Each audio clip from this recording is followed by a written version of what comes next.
¿cómo están todos? Muy buenas tardes. En este día vamos a explicarles algo sobre el modelo estándar de partículas, nada más y nada menos que en la física nos vamos a meter. Y pues nada, estén pendientes y vamos a hablar sobre todo esto que es muy importante. En este video vamos a hablar sobre el modelo estándar de partículas. Pero primero debemos entender de dónde surgió la materia, lo cual lo denominamos átomo, ya que Demócrito y todos los griegos lo llamaron así a la partícula más pequeña a la que se pudiera llevar dividiendo la materia. Este era un concepto puramente teórico, pero era todo lo que se sabía de él, y así de impreciso consiguió mantenerse hasta tiempos muy recientes. ¿Qué es el modelo estándar de partículas? El modelo estándar de partículas es simplemente el conjunto de fórmulas matemáticas y cálculos que describen las partículas elementales y sus interacciones, los elementos descubiertos hasta la actualidad, o también llamada la tabla periódica de la física. Esta fue creada como complemento de la teoría cuántica. El modelo estándar ha conseguido unificar una sola teoría del efecto de tres de estas fuerzas fundamentales de la naturaleza, como es la electromagnética, la fuerza y la débil. Las divisiones de estándar constan de dos en el modelo, como los fermiones, los cuales se dividen en quarks. Pero vamos a preguntarnos, ¿qué son los fermiones? Los fermiones son partículas portadores de la materia elemental, llamada así en honor a Fermi, de spin semientero, considerada constituyente básico de la materia en el modelo estándar de la física de partículas, siendo la otra el bosón. Puede experimentar cualquiera de las cuatro interacciones fundamentales, verifica el principio de la exclusión de Pauli y cumple la estadística de Fermi-Dirac. Los fermiones son elementales y se dividen en dos grupos, como quarks y leptones. ¿Qué son los quarks? Los quarks son caracterizados por su masa, su carga eléctrica, spin, sabor y color. Son denominados así por el científico americano Murray Gell-Mann. Los quarks constituyen con los leptones la materia ordinaria y experimentan las cuatro interacciones fundamentales. De estos existen 6 tipos de quarks, como arriba, abajo, encanto, extraño, cima y fondo. Todos tienen una carga eléctrica de 1/2, número bariónico de 1/3 y spin de 1/2. Los leptones tienen el nombre genérico de una partícula elemental. Su spin es de 1/2 y de masa inferior a la del mesón, de la cual existen 6 tipos, como electrón, muón y tauón, con carga eléctrica unitaria negativa, y neutrino electrónico, neutrino muónico y neutrino tauónico. Estos son eléctricamente neutros, así como sus antipartículas.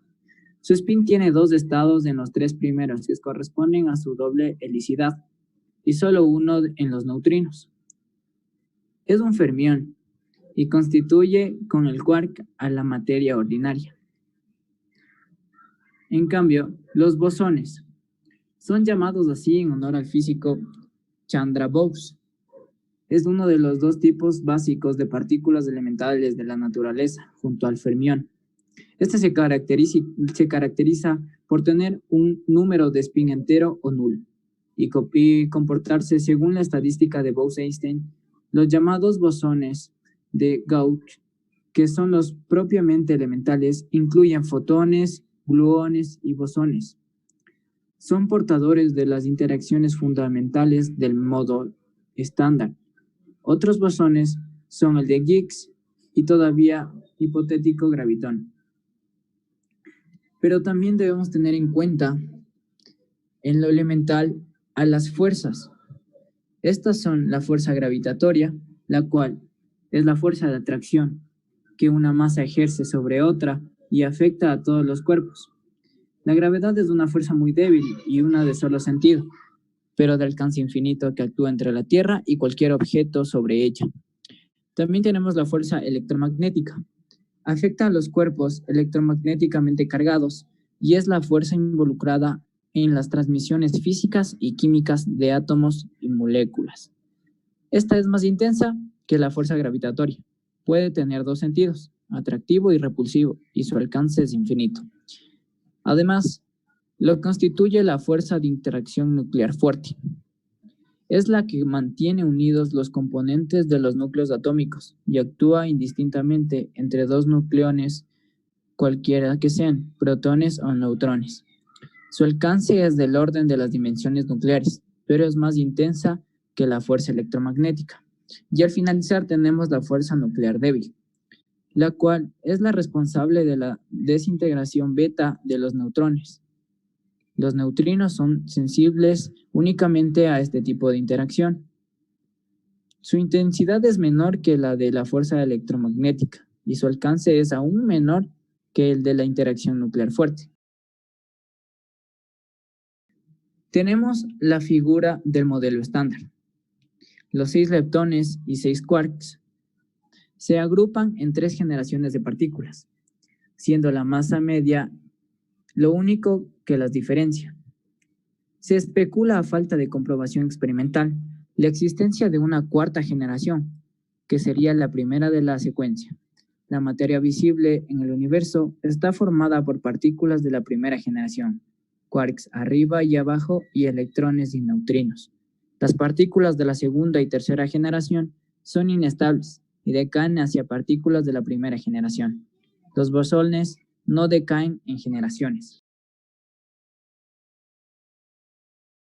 Vamos a hablar ahora de las hipercargas, que también cumplen un papel muy fundamental.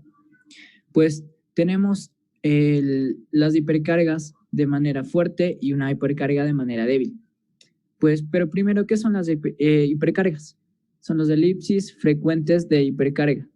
Así que la hipercarga fuerte es el número cuántico asociado a la interacción fuerte de un hadrón, que depende del número bariónico y de la cantidad y tipo de los quarks que forman dicho hadrón. Y su símbolo es Y. Y depende, la hipercarga débil es el número cuántico asociado a la interacción electrodébil de las partículas del subgrupo de Gauss, que depende de su carga eléctrica y de su isospin débil. Su símbolo es YW. Pues para tener muy en cuenta cómo funciona nuestro mundo, tenemos la teoría de la relatividad. La teoría de la relatividad incluye tanto a la teoría especial como a la relatividad general. Estas son formuladas principalmente por Albert Einstein a principios del siglo XX, que pretendían resolver la incompatibilidad existente entre la mecánica newtoniana y el electromagnetismo, lo cual hasta ahora no se lo puede demostrar de una manera muy eficaz. Y al final tenemos las curiosidades que nos han dejado el estudio de todo esto. Pues se amerita que hay una quinta fuerza. Esta quinta fuerza, ocasionalmente, se habla que los físicos han postulado la existencia de una añadida a las 4 interacciones fundamentales, ya que se cree que la fuerza actúa más o menos con la misma intensidad que la gravedad. Es decir, es mucho más débil que la interacción electromagnética o la interacción nuclear fuerte. Y tiene un rango de algo menos de 1 milímetro hasta distancias cósmicas. La idea es difícil de comprobar, porque la gravedad es una fuerza tan débil que la interacción gravitacional entre dos objetos solo significa algo si uno de ellos tiene una masa enorme. Por lo tanto, hace falta un equipo muy preciso para medir interacciones gravitacionales entre objetos que son pequeños comparados con la Tierra. También se ha de tener en cuenta en los últimos años de la década de los 80 que estaban relacionando los resultados de Lorentz y Thos de principios del siglo, anunciaron otra quinta fuerza con influencia de escala de unos 100 metros. Y pues de esto se creyó que la fuerza estaba relacionada a la hipercarga. Durante los años siguientes, otros experimentos han intentado sin éxito reproducir este resultado. Pues bueno, esto es todo por hoy y nos vemos en un siguiente video.